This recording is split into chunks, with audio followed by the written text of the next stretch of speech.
I'd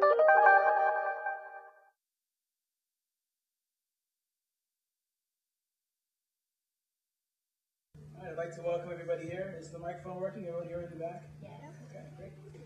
My name is Ladi Mosadomi. I'm a first-year student here at the LBJ School of Public Affairs, and on behalf of the 21st century policymakers, we want to say welcome. Welcome to our conference. Hope everyone's enjoying themselves. I'd like to introduce our distinguished speaker today. Professor James Galbraith is the Lloyd Bentsen Jr. Chair in the Government and Business Relations and the Professor of Government here at the LBJ School. He teaches economics and a variety of other subjects at the LBJ School and holds degrees, a bachelor's from Harvard and a PhD in economics from Yale. Excuse me. He studied economics as a Marshall Scholar at King's College in Cambridge between 1974 and 1975, and then served in several positions on the staff of the U.S. Congress, including the Executive Director of the Joint Economic Committee. He was also a guest scholar at the Brookings Institution in 1985. He directed the LBJ School's PhD program in public policy from 1995 to 1997, and currently directs the University of Texas Inequality Project, a research group here based at the university, at the LBJ School. Professor Galbraith has also co-authored 2 textbooks, The Economic Problem with the late Robert L. Hellbruner, and Macroeconomics with William Darity Jr. He's the author of Balancing Acts, Technology, Finance, and the American Future, and Created Unequal, The Crisis in American Pay. His most recent book, The Inequality and Industrial Change, A Global View, is co-edited with Maureen Brenner and features contributions from 6 LBJ PhD students. Galbraith maintains several outside connections, including serving as a senior scholar at the Levy Economics Institute and as chair of the Board of Economists for Peace and Security. He writes a column called Iconoclast for Mother Jones, an occasional commentary in many other publications, including the Texas Observer, the American Prospect, and The Nation. He's also an occasional commenter for Public Radio's Internationalist Marketplace. Please welcome Professor Galbraith.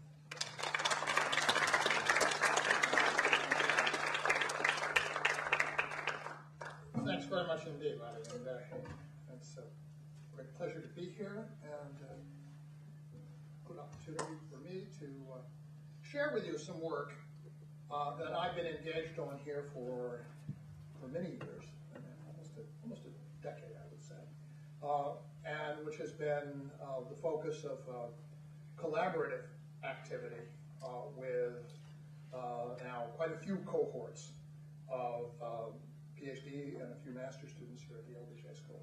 And I'm very proud, I must say, of what we have accomplished. I think it's valuable work in its own right, but it's also gained a fair measure of national and even international recognition as moving the field of study of economic inequality in the global context forward in a number of ways, which other researchers have neglected or failed to do, and which takes advantage of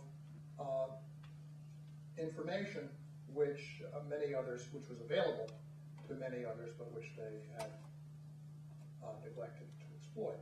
So what I'm going to talk about today is work that I've shared in common with my fellow members of the University of Texas Inequality Project, a purely informal group that meets on Monday mornings at my house for coffee and donuts and advances research projects.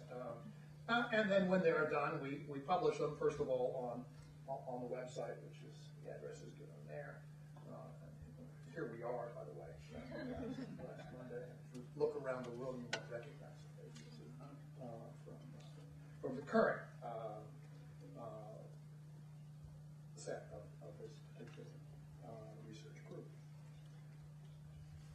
But what I want to talk about today is it's partly a problem in policy economics, partly a problem in what one should do about problems in the world economy. But it is also substantially a problem of academic economics a problem of trying to understand what has happened in the world economy and why over the past few years. And there is, in fact, a substantial body of work on the question of whether inequality, economic inequality, has been rising in the age of globalization. Now, you might say that's the question. The answer is obvious. Is the grass green? Is the sky blue? Does McDonald's have golden arches? Is inequality rising in the age of globalization? But in fact, the economics profession is an extremely ingenious, contains some very ingenious people who've managed to confuse this issue in a number of very interesting ways. And one of them consists really of being at odds over what the appropriate operational definition of rising inequality in the world economy might be. A very standard, very simple, very elementary way of addressing the question from the start is simply to look at average incomes in all of the countries of the world for which we have data, and standard data sets exist for that. And then you can look at the dispersion between the high-income countries and the low-income countries and ask whether these averages are getting closer together and further apart. And if you do that, then everybody agrees. Inequality in the world economy has been rising over the past, let's say, 25 years. But there's a big problem with that approach. The approach has uses, but it has limitations. And the great limitation is that it treats all countries as though they were of equivalent economic weight in the world. And we know that's not the case. Trinidad and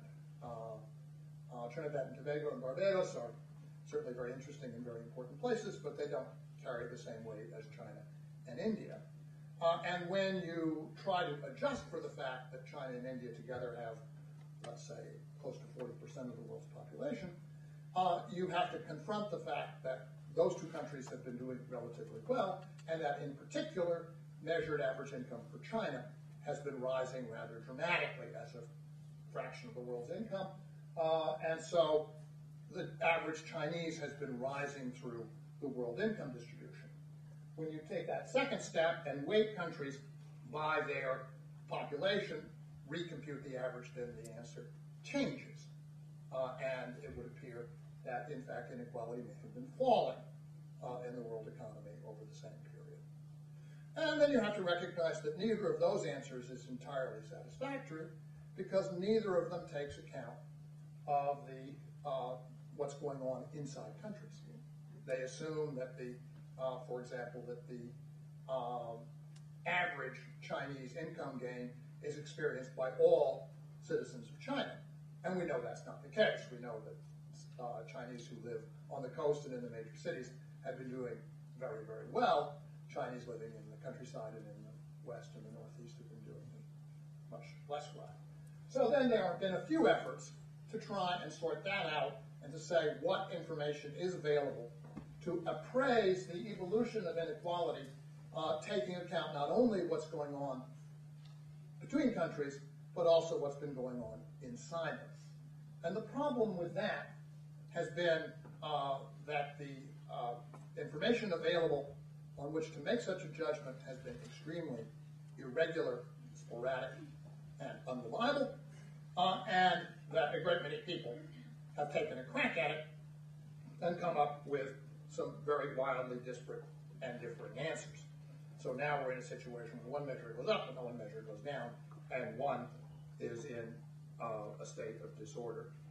Let me just show you very quickly some evidence on the first two measures. This is taken from a paper presented by the former managing director of the International Monetary Fund, and we published a number of times in The Economist, and I rebutted it each time we published it, but never mind.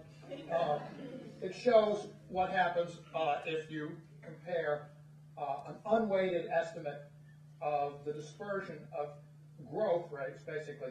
On the horizontal axis, that's income per head, and on the vertical axis, it's the growth rate from 1980 to 2000. An upward slope means that the richer countries have been, on average, growing faster, and a downward slope means that the poorer countries have been growing faster. And if you look at particularly at countries outside of sub-Saharan Africa, which forms a little cluster of its own, at the bottom, I'll get there. There we are. The countries, the slope from China and India on the one hand toward the USA on the other is downward sloping once you weight by population, and it would appear that you could make a case that inequality has been declining, especially if you find some excuse for excluding the 35 or so countries of sub-Saharan Africa, which have been doing very poorly by any standard, low income and with low rates of growth. And then if you look at the studies of inequality that try to incorporate what's going on within countries, you find a pattern of which it's hard to make any particularly good sense. That is to say, there are a number of studies. Each plot represents a paper. Each dot represents an observation in that paper. Some of them show declines. Some of them show increases. None of them show a very continuous pattern year to year, except that one that I've outlined in color, which is owing to a fairly eccentric and rambunctious economist at Columbia named Xavier Salah Martin, who purports to have calculated this for every year from 1970 until roughly 98, and to have found that from 1975 onward, inequality measured truly in the world economy has been declining, and therefore I should finish my lecture. We should wrap up and go home, because after all, there's nothing of any great concern to be worried about. That's the Sally Martin number. And I have to say, I'm going to argue to you that this is not entirely satisfactory. In fact, I'm going to argue to you that it is flagrantly unsatisfactory, and that, in fact, we can do considerably better and come up with a considerably more trustworthy picture of what has happened in the world economy. So let me go move to that. The first problem with Salah Martin estimates and others of a similar type is that they are based on a data set which was provided to the research community in the middle 1990s by the World Bank and authored by a couple of staffers there, Klaus Deininger and Lynn Squire, which is based upon basically bringing together all of the studies, different surveys that have been taken by national governments and private researchers over 50 or more years around the world, and then trying to put them together in one collection of numbers from which some studies of the overall pattern of inequality could be made. And there are a great many problems with this data set, but the first one I just want to show to you is that it is extraordinarily thin on the ground in terms of coverage. And what the map shows you is how many different annual observations exist for many countries. And what you can see is while the coverage for the United States is pretty good, and certainly for Britain and Sweden, Japan, even India, for most of the countries and most of the countries of the developing world, you've got fewer than 10 observations in 50 years. And in many cases, that's fewer than 5, even just 1 or 2. So for a country like Bolivia, you might have an observation around 1965 and another one in 1990. And in between, you don't have any idea what's going on, and you also don't have any idea that the two observations can be compared. And you can see from the places where the ocean has taken over, where you know land ought to be, that there are quite a few countries for which there are no usable observations at all in this data set. So drawing inferences from it is going to be a problem on that ground alone. And then if you look at the numbers and look at them year to year, I've broken it out into two groups. The lower line is the rich countries, the OECD, and the upper line is the poor countries. You can see you're going to run into problems of a different sort. The numbers jump all over the map, including sometimes the poor countries have lower average inequality than the rich countries. Most of the time they don't. The numbers jump from year to year. The variation, which is the band, within each year changes a lot from year to year. There's no particular trend that you can see in the data. It's a mess. It's a mess. And to base, as the economics profession has done, an entire body of literature and an enormous amount of inference which is very relevant to policy, that is to say, what is happening to economic inequality, in the age of globalization on evidence of this kind is very troubling, because these are questions of extreme importance, and it really does matter to understand what is going on in the world when events happened, in order to get at the question of why they happened. Right? And this is not going to get you very far. In fact, what it leads to in the literature is a very widely held belief that inequality is something that happens inside particular countries for totally idiosyncratic reasons, for reasons of policy choice of the individual country. Some countries choose to be egalitarian, have strong unions and strong welfare states. Some countries choose to be market-oriented. That's their choice. They can all get where they want to go, and then there are consequences to be explored from that. In that case, globalization as a whole and the way in which globalization has been governed emerge as completely exempt from responsibility for events in the world, because everything is a matter of what national governments have chosen for their own particular reasons. If you can't find a pattern in the data, that's the conclusion to which you're likely to be drawn. If you can, on the other hand, find patterns in the data, you may be forced to a different conclusion. And it's that line of argument that I want to pursue for the much of the rest of the time I have here. This is where the UT Inequality Project comes in, and what we did was pretty straightforward. Rather than trying to measure incomes, which is a very complicated thing, we focused on one very large component of incomes, which is pay, and we measured the inequality of that. We used very simple techniques, I won't get into them here, but that permit us to take some very standard, widely available data sets, such as a United Nations data set on industrial statistics, and measure inequality from that at very low cost. Basically, one very bright student, a lot of coffee overnight, and I'd get back my data set, which is a lot better than the World Bank can do. We used, as I say, raw material that is respected, standardized, UNIDO's industrial statistics, although we also use a great deal of national and regional information to do various kinds of studies. We've done studies using regional data for Europe, national data for Russia, China, India, and there's a very, very rich data environment for the United States from which one can do all kinds of very interesting work. But what I'm going to talk about today is will be restricted largely, though not entirely, to the international comparisons. I'll go on. What are the advantages? Well, the first advantage, said the bicolored python rock snake, if you happen to remember your Kipling, is that we can come up with a great many more observations. We can really cover the globe on a year-to-year basis in a way in which the World Bank's approach can't do it. Now, we can't get the same measurement. We're not measuring income, it's pay, and it's even manufacturing pay, which is a restricted body of pay information. But still, there's something to be said for having annual data, which is what the darker colors imply, for most of the countries of the world. Some countries, admittedly, in Saharan Africa, okay, in some parts of the former Soviet Union, we're not doing as well as we perhaps could, but for much of the world, we have almost annual observations. And that enables us to find trends and patterns that would otherwise be obscured and impossible to find. And secondly, one can ask, what do our measures show on average over the whole time period, and is what we find really plausible?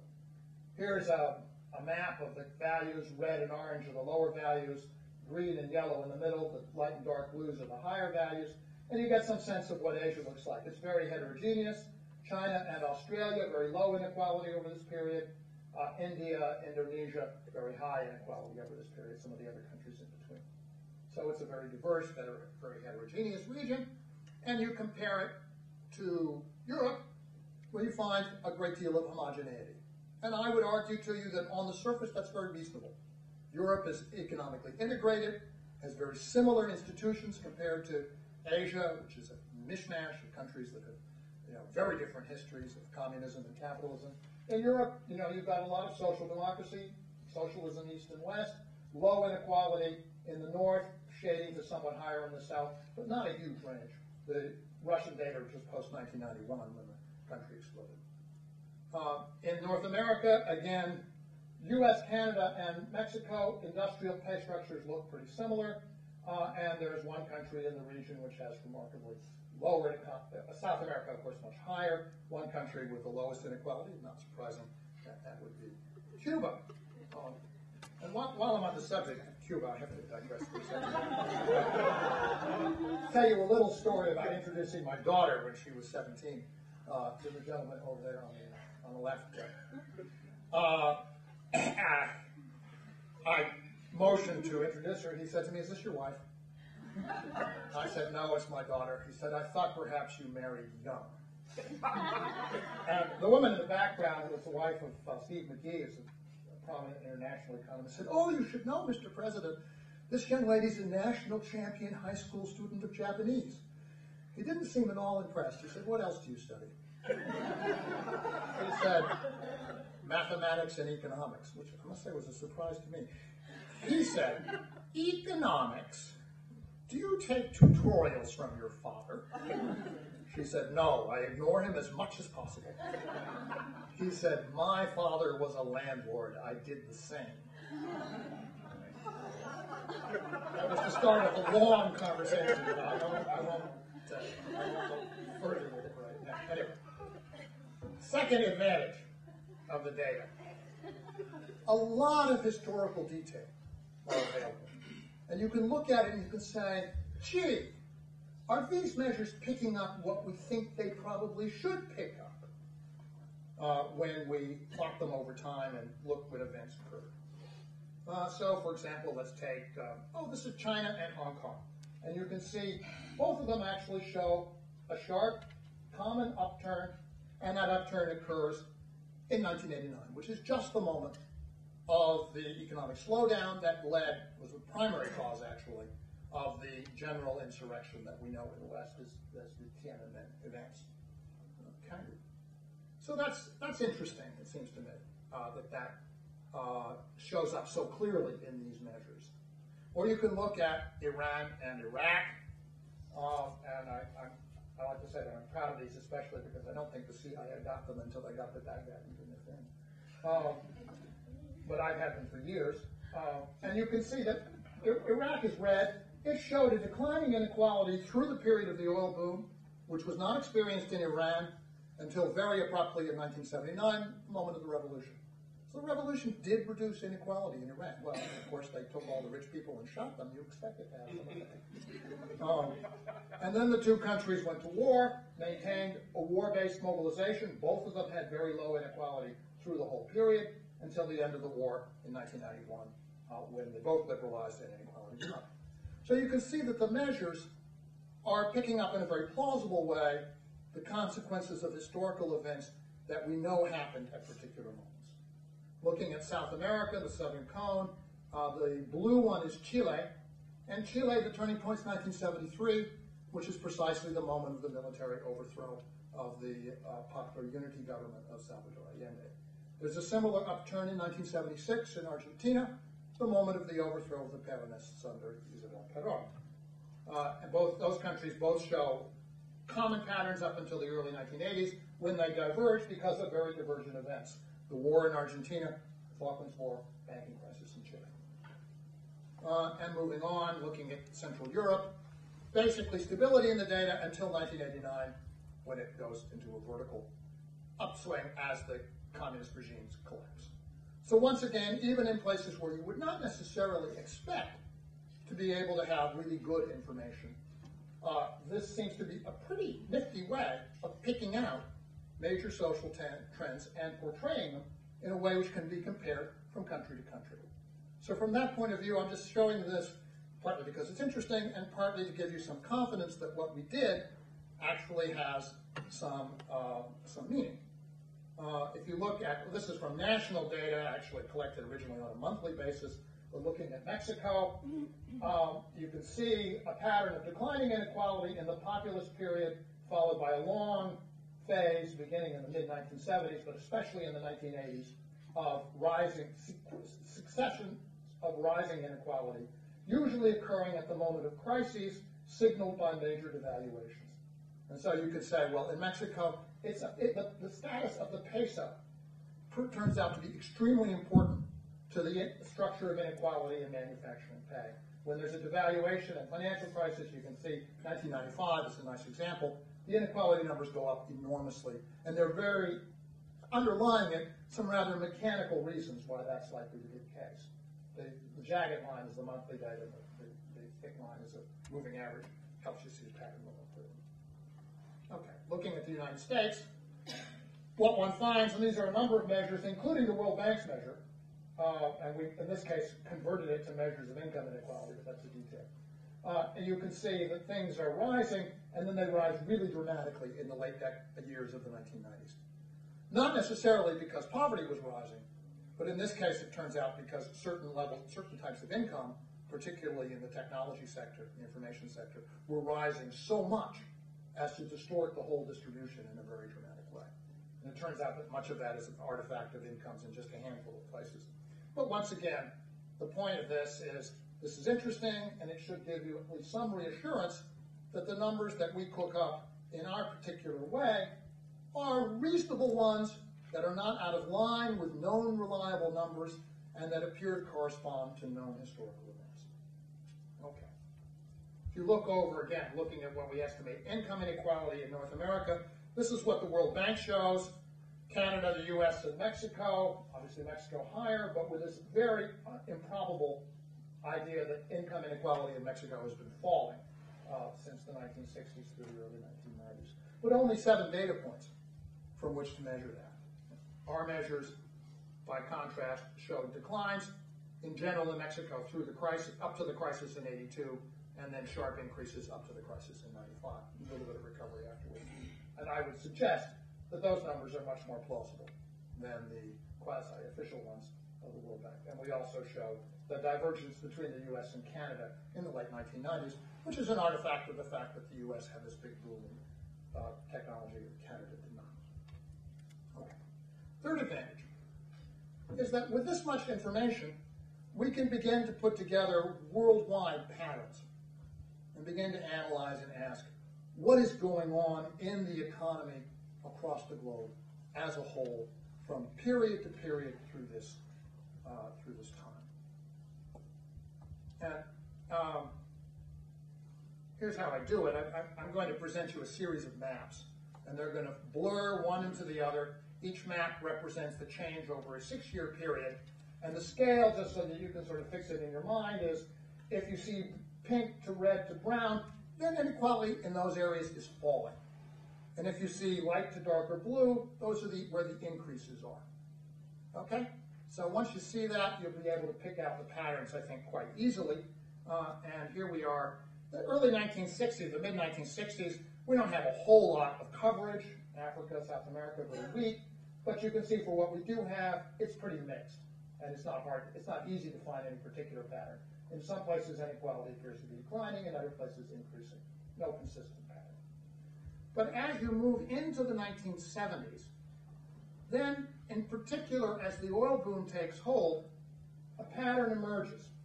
Inequality is increasing in the major consuming countries. Look at Western Europe, North America, India.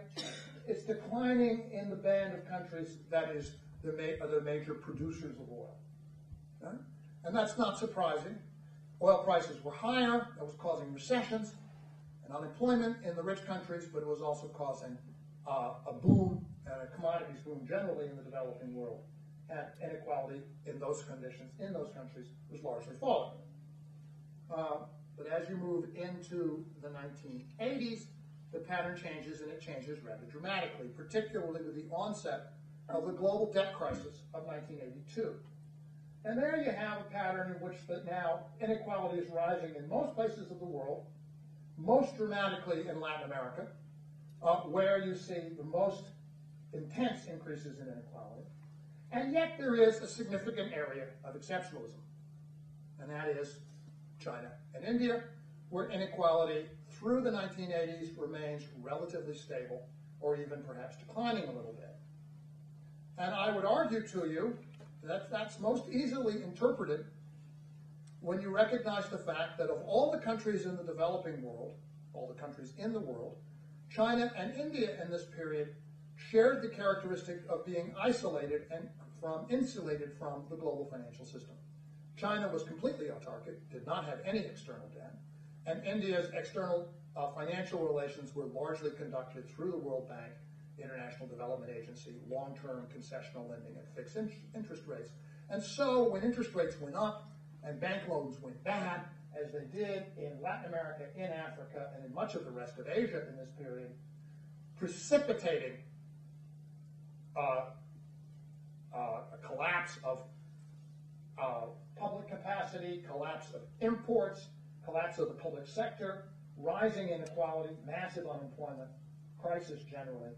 These two countries were largely exempt, and they stayed that way into the 1990s.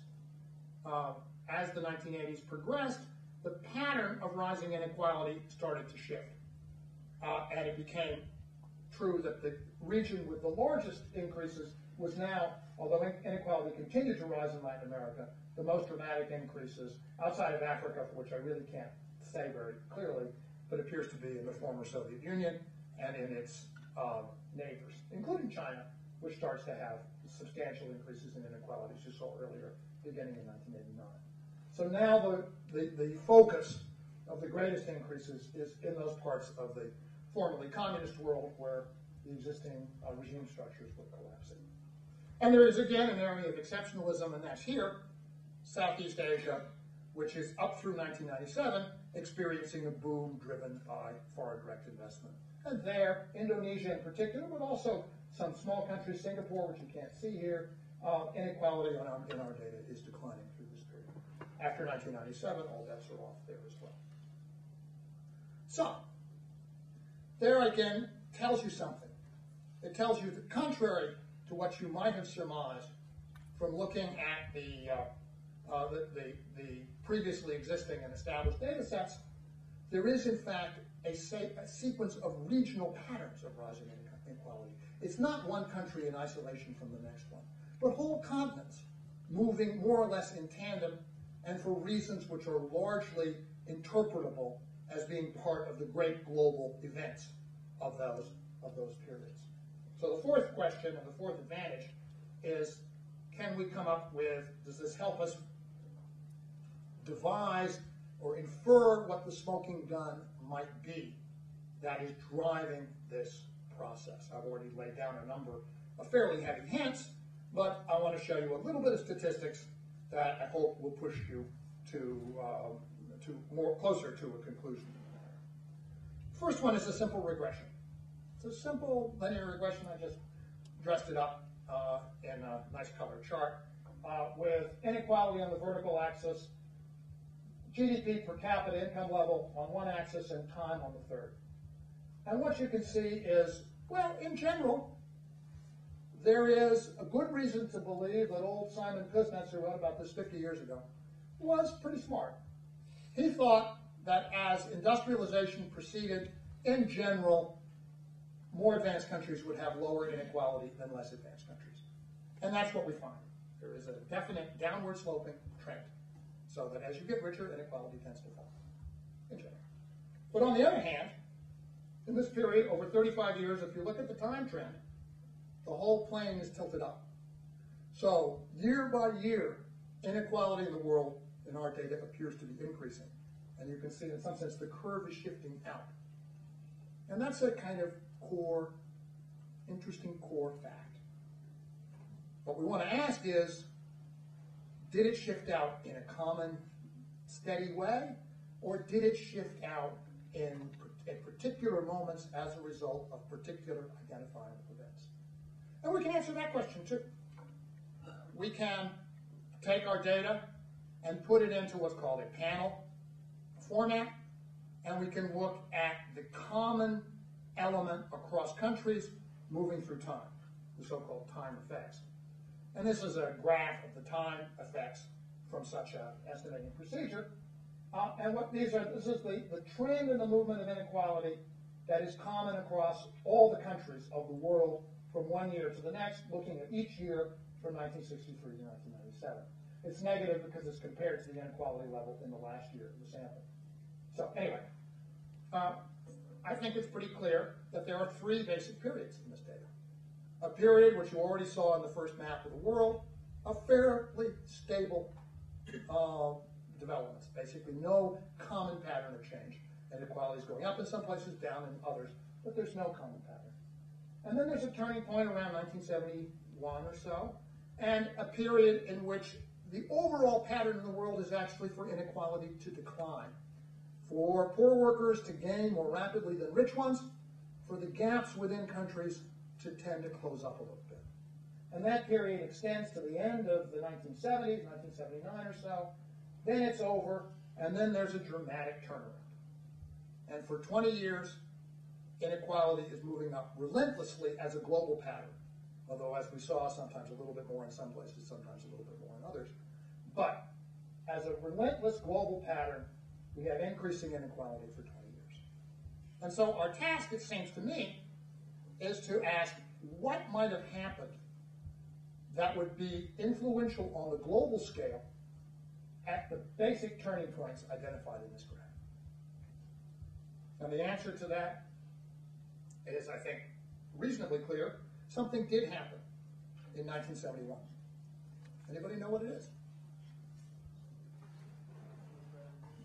Say what? Yes, the end of Bretton Woods. The end of the global system of of institutions to stabilize exchange rates, and the turn toward purely market determination of national exchange rates, which put the world's commercial banks back in a position of power that they had not enjoyed since the 1920s. And what they did with that power was, in effect, to embark on a lending spree, which enabled them to take the dollars that were being earned by the oil-producing countries, by OPEC, re-lend them to Brazil and Mexico and Argentina, Korea, other developing countries, and enable those countries to finance continued growth at least for a time. And that was a great moment while it lasted, but in the nature of things, it could not last because it was fueled by what were essentially negative real interest rates in the global economy. People were borrowing money with the expectation that they would be worth less when they paid it back. And creditors, generally speaking, like to be paid more rather than less. And in the case of this particular planet on which we live, the creditors had a power to enforce that desire, which they did around 1981, 82. And that's when interest rates were driven up to 20% in the United States, where they stayed for about 18 months in 1981, 82. And the developing world was plunged into a crisis of insolvency, the debt crisis, which basically destroyed the foundations of economic development that had been laid down over the previous 35 years. And since that time, we've had the magic of the marketplace, the Washington Consensus, deregulation, privatization, lectures about sound money and budget balance delivered by IMF bankers who then fly on to the next place and deliver the same lecture. A whole body of activity which has masked the fact that underlying it is the relentless and unstoppable increase in economic inequality. And if you look, in fact, go back to one of the measures I mentioned at the beginning of the talk, unweighted inequality between countries, just looking at the difference in country averages. And the bottom line is the world without Africa, the red line is the whole world. But the story they both tell is about the same. It's the same data. It's the same pattern. Rough stability until the collapse of Bretton Woods, then a period of declining inequality, especially outside of Africa, a turnaround in 1981, and an increase afterwards. When you think about it, I would suggest that's not terribly surprising. That really what we're saying here is that there are different ways of collecting data about the world economy. You can collect it at the level of country averages, and you'll get a picture of the dispersion between countries. You can collect it as we do by looking at what's going on inside each country and looking for a common pattern, and you'll get data from a totally independent source, in some sense, fundamentally different. But it's reflective of the same economy. If you have a world in which rich people are getting richer and poor people are getting poorer, then countries which have largely rich people will be getting richer, and countries which have largely poor people will be getting poorer. The same pattern will reproduce itself, in other words, within countries and between them. You would be surprised, you ought to be surprised or suspicious of your data if that is not the case, in a world in which there are large integrating factors such as a common global financial environment. And that's the world we live in. And since we find it, I come away from this, I think, reassured that the data exercise that we have done is a valid one. It reflects something underlying and true about the patterns in the world economy, and correspondingly reassured that a measure like this of just between country dispersions is in fact reflecting something also that's valid.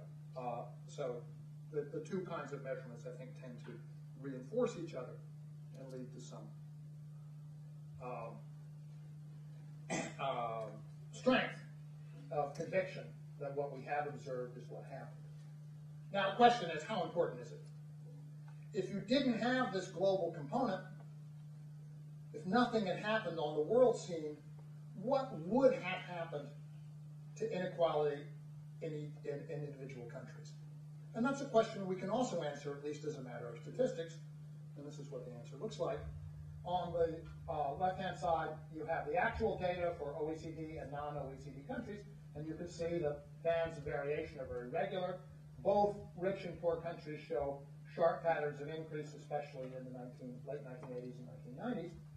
But it's all the global component. If you took out the global component, inequality would have been declined slightly in the rich countries and substantially in the poor countries. So I would argue that that's reasonably strong evidence that what we're seeing here is not the consequence of idiosyncratic policy decisions, autonomous policy decisions by all of the small countries of the world and all of the poor countries of the world. It is the result of a common body of forces that have impacted them all at roughly similar times. That's the UTIP, and that's without the global component. Conclusions. Okay, what you thought was true, what you suspected had to be true, is in fact true. Inequality has been rising in most of the world in the age of globalization. And the evidence to the contrary, which I must say has also been criticized by a great many other people, but on which a great many researchers have relied, is simply unreliable, untrustworthy, and something which ought to be systematically reviewed by academic researchers. Secondly, the pattern of rising inequality is global, and we can fairly characterize it as being macroeconomic, something related to broad forces affecting countries in common, and as I said before, at similar times. I would attribute these forces largely to decisions of policy and financial regime taken here in this country with the acquiescence of our rich country allies and partners at the expense of many of the poor countries of the world. So it's a matter of governance. Not national governance, but global governance. A question of, in particular, once again, what kind of global financial regime we're going to have. And I think it's fair to say it cannot be addressed except by coming to grips with the architecture of that financial regime. And as much as one would like to address global poverty by, for example, volunteerism, by education, by training, by empowerment of individuals, you can't really empower individuals and communities unless you also take steps to protect them from the enormously powerful global forces that can wipe out in a few days all the work that you put together for months and weeks and years of your lives. So it seems to me one has to be conscious of the fact that everything that is done to reduce poverty by, as I say, empowering the poor has to be accompanied by measures to restrain the rapacity or simply the clumsiness of the rich in order to make sure that those measures, in fact, are not squelched at an early stage. So sooner or later, we are going to need to address the fact that we live in an unacceptably disorderly financial system in which players who do not have the interests of stable global development and world security at heart, except perhaps rhetorically, but who do not, as a practical matter, have those interests at heart, remain in a position to act in arbitrary and ostensibly, I think, disruptive ways.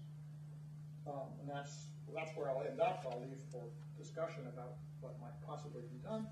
If you're interested in the work, you're very welcome to download the working papers, the data sets, maps, and so on the website of the University of Texas Inequality Project at that complicated URL, or you can simply take the word inequality and type it into Google.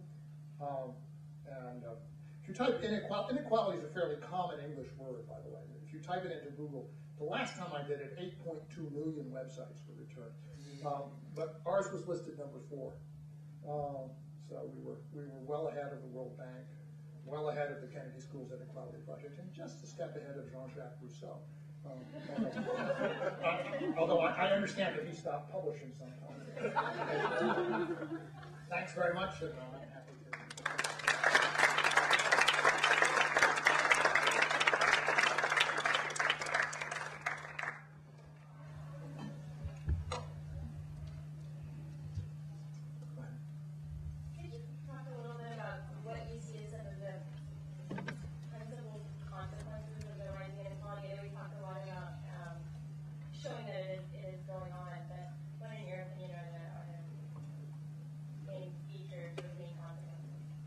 I would say that when inequality, as we measure it, rises, it's usually a consequence of, I won't talk about the consequences of inequality, but what it's measuring, what in fact it means on the ground.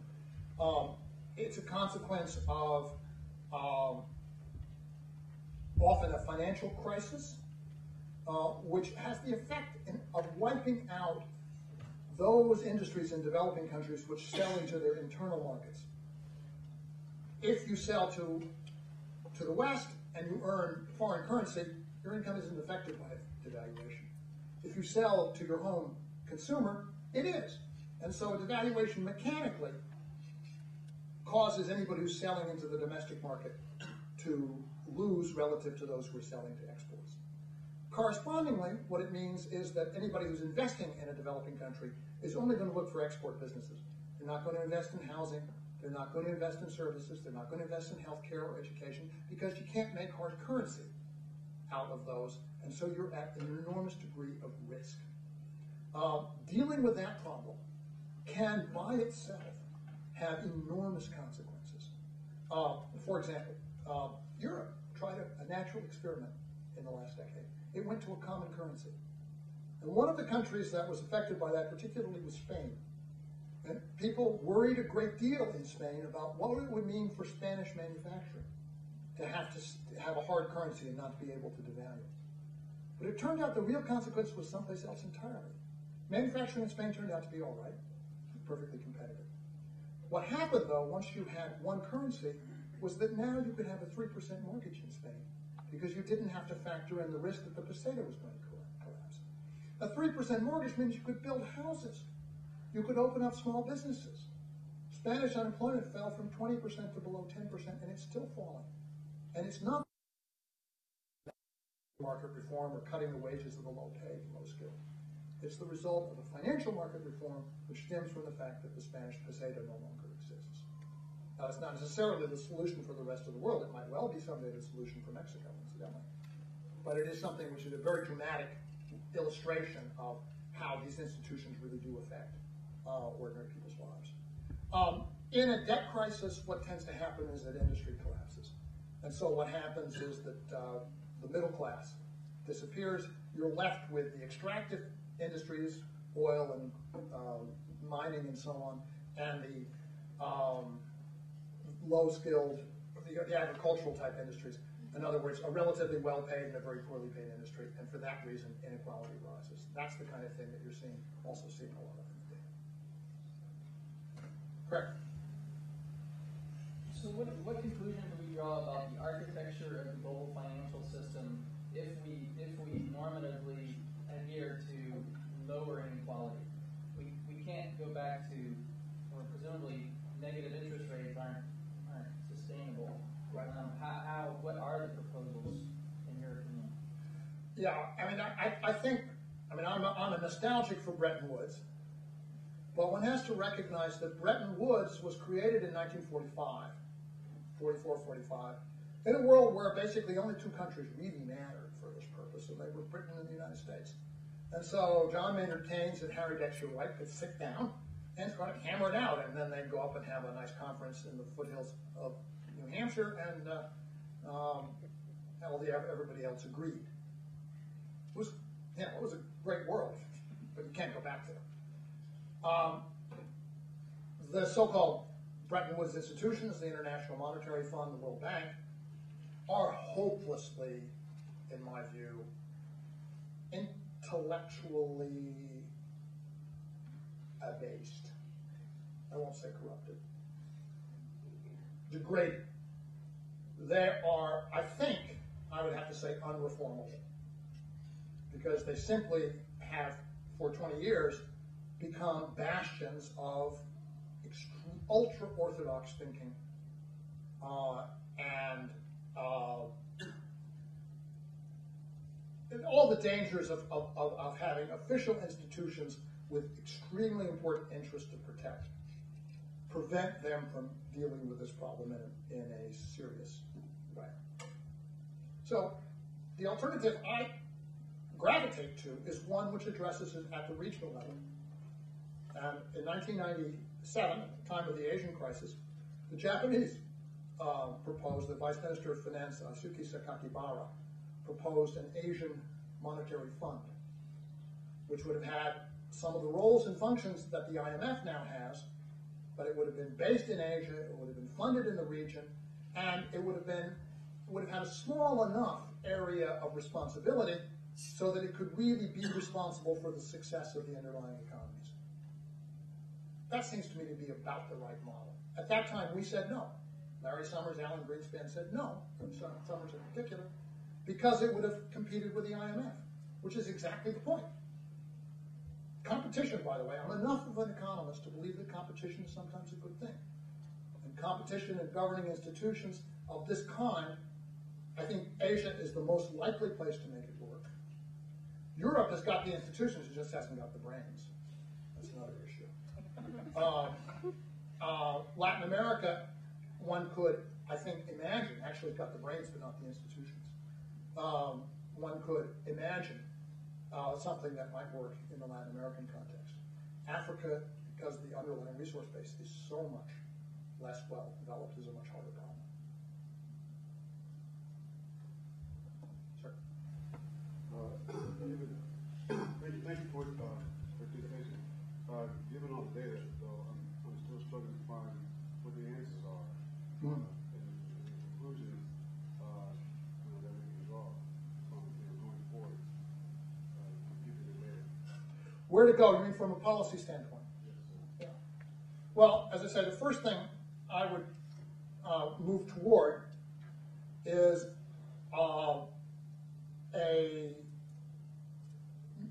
networks that provide a more stable financial environment for developing countries, and particularly for small developing countries, which is again why the Asian Development Bank is appealing. Large developing countries, China, India, Brazil, they just need to be left alone to handle their own affairs because they're big enough to handle them properly if they choose to do so. And there are internal issues, obviously, of whether they will do it. But they could manage their own business in this respect. The problem with the small countries, with the Philippines, the Thailands, the Chiles, the Perus, and so on, is that international capital comes to one after the other and says, you open up and I'll come in and build hotels and office buildings in your capital city, make you the insurance capital of Asia or whatever it might be. And the other guy who doesn't open up will end up as a backwater. And that's an awfully powerful inducement, and you can use it to basically cherry pick country after country until such time as you've got them all open and all subject to such volatility that they're all very vulnerable to a crisis. And it's for that you need some kind of, as I say, regionally based financial stabilization. Once you have that, then you have an environment in which the work that needs to be done to address poverty at the grassroots level, the level of individual capacity, the level of community development, the level of, in some sense, building up democratic governance from the grassroots, the level of providing basic health care and education adequately. Once you have the stabilizing framework, these other efforts, which are extremely necessary, have a better chance of succeeding. And the evidence is where you've had those efforts pursued in a stable environment over 30 years at a stretch, let's say, they can in fact succeed. I think the experience of China is absolute proof of that. There's an extraordinary improvement in Chinese living standards. And contrary to what many people think and are told here, it's not because they globalized or opened to the West. It's primarily financed internally, and primarily due to the fact that they laid down a foundation of decent public health and adequate education and basic urban development over a 30-year period. And by and large, there's still substantial poverty in China, but by and large parts of that country would no longer qualify as poor by ordinary third world standards. It's obvious to anybody who goes there once you know. I was curious if you'd been able to do any analysis on the impact of things like population growth rates on the rate of inequality. Yeah, a little bit. You can see, for example, that as a rule of thumb, a country has to grow more rapidly than its population grows for inequality to decline. Right? And we did this for Brazil and Mexico. You've got a sort of a 3 to 4% break point. If the economic growth rate is higher than that, inequality declines. If it's lower than that, inequality increases. So in some sense, it's a very simple process that you're observing. With a low growth rate, more people are coming onto the labor force, and the wages of low-paid workers, first jobs, are going to fall, relatively speaking. With a higher growth rate, those people are absorbed more rapidly, their hours and earnings go up, and the inequality tends to become compressed. So it's, in some ways, if you'll ask about the underlying mechanism, it's as simple as the dynamic relationship between the population growth rate and the economic growth rate. I guess what I meant was, when you want to draw conclusions about what policy changes maybe had an impact on the increase or decrease of inequality, if you could control for population growth rate just to eliminate that as a factor, if that would make it more compelling. That's an interesting question, but I don't see any particular reason why you would want to do it. Because we have, we observe, for example, in the 1990s, inequality rising dramatically in areas where population growth is rapid, Latin America, and also dramatically in areas where the population is actually falling, as in Russia. So at the moment, nobody's given me a compelling reason to say that there's a reason to sort this out of a secular trend. The normal condition, it seems to me, the desirable and achievable condition, is for a country to grow rapidly enough so that over time it reduces inequality a little bit. And that's a condition which would normally be regarded by people living in a country as a sign of improvement. And you probably do that. You may get into situations where the population growth rate is so rapid and you simply can't get off the ground. possible. But in most of the countries that we're looking at, I don't think we're in that range.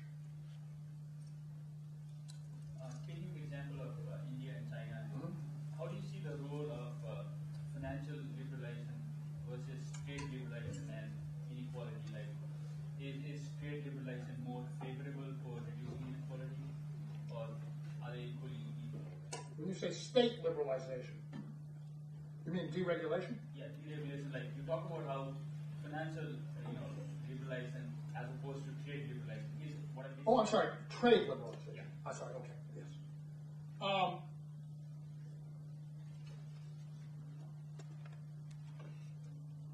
One has to be a little careful about what is meant by liberalization of trade. But I do not see any reason why a country cannot be a big trader and maintain reasonable control over its internal wage structure. And in fact, I think by and large the Chinese have done that.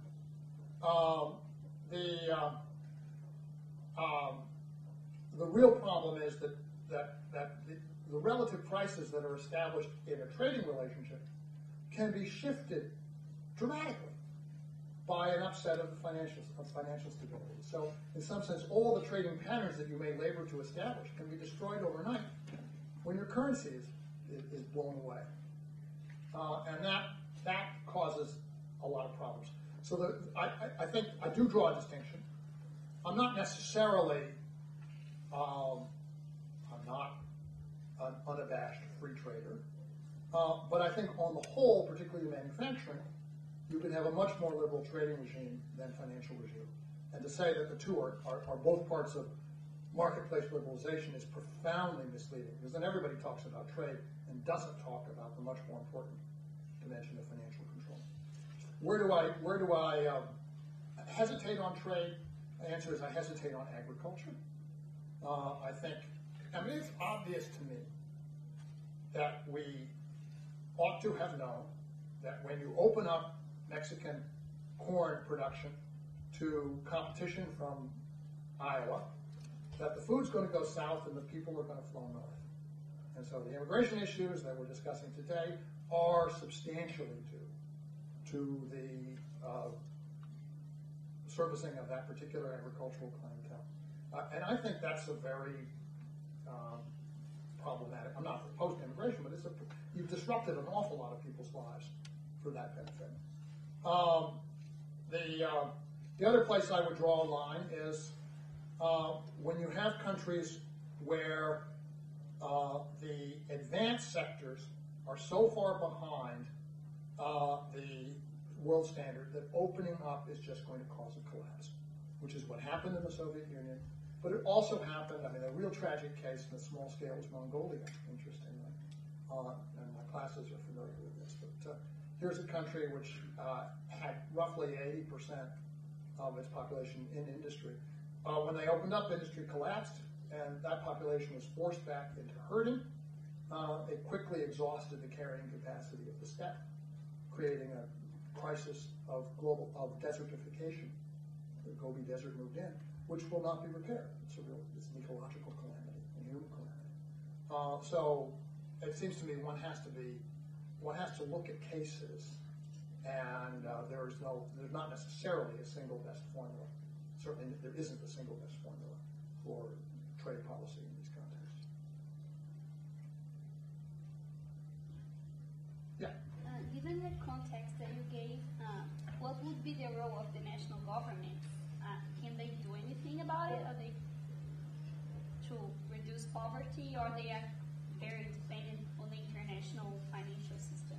I think it depends on who you are. As I said before, if you're China or India or Brazil, you have the capacity to do a lot because you're a big country. If you're a small country with a few million people, you have to work in collaboration because then you're not larger in some sense, and you're certainly not more powerful than many of the banks and transnationals that you're dealing with. And so unless there's a neighborhood framework which is big and powerful enough to provide countervailing power, then it's going to be the more centralized power source, which is going to be dictating what happens. And in that sense, yeah, in those sense, national governments really do have to be, I'm sure, are conscious of the limitations on their power. Take one or two more questions. Take note of the extreme free market, I guess, actions by the world market or by the World Bank. Do you see any soon changes to come from there? I don't see any. I mean, if you're asking, can it get worse? I think the answer to that is yes. I don't follow the internal developments of the World Bank terribly closely, but what I hear at the moment is that quite a number of long-standing professionals are leaving because they're finding it very, very difficult to do their jobs. What will be left when this period passes, I think, is just about anybody's guess. But I'm not an optimist. I guess I actually have the last question. Go ahead, sure. You mentioned that policy choices inside a country seem to dictate certain settings of farm inequality. But at the same time, you also mentioned, and this may be an inherent contradiction to me, or maybe I just didn't say it correctly, you also mentioned that there's a common body of forces that seem to impact the way inequality grows or decreases in a country or in a group of similar countries. Could you explain a little further? The global patterns? Yes. Well, I think what we've done here first is to identify and show that there are in fact global patterns, and that enables us to then ask the question, what's behind it? And it turns out that the pattern of change is really, at least as far as we can observe it at a very sort of gross level, it's fairly straightforward.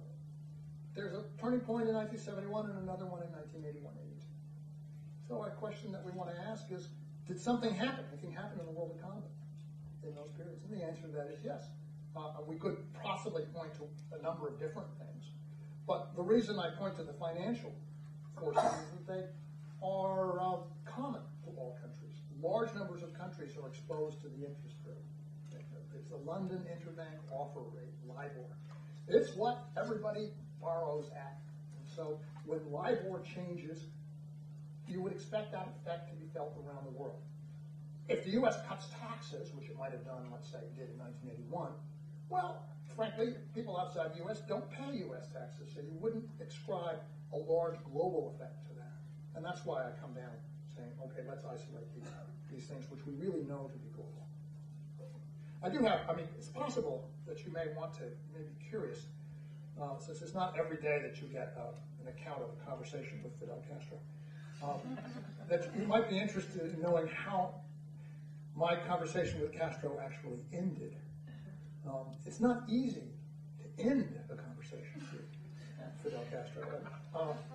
This one went on, and it was amusing and entertaining in a number of different ways, but by around 10:30 at night, with nobody having eaten, we were all kind of braced and listening to Castro Lloyd. And he was going on about various aspects of Cuban healthcare and poking me in the shoulder to make a point, turning to his aides to get a little fact to make sure that he remembered it, showing off, in other words.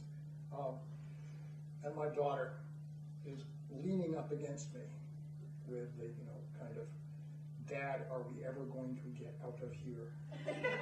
Lean, and I'm leaning back with the lean that says, daughter, you are talking to Fidel Castro, you will get out of here when he chooses.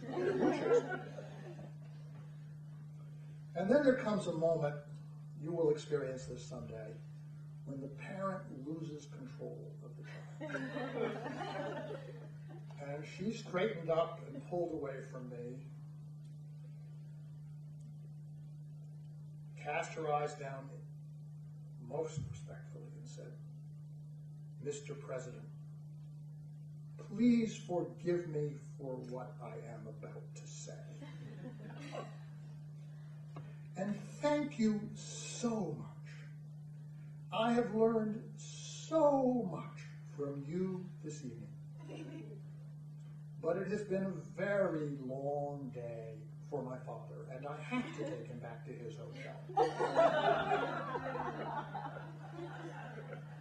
You could see the hearts of the Cubans surrounding us stopping, and there was a pause while the Maxim leader turned slowly, faced my daughter, and said, "That is very noble. And I would forgive you, except that you did not also think of rescuing me."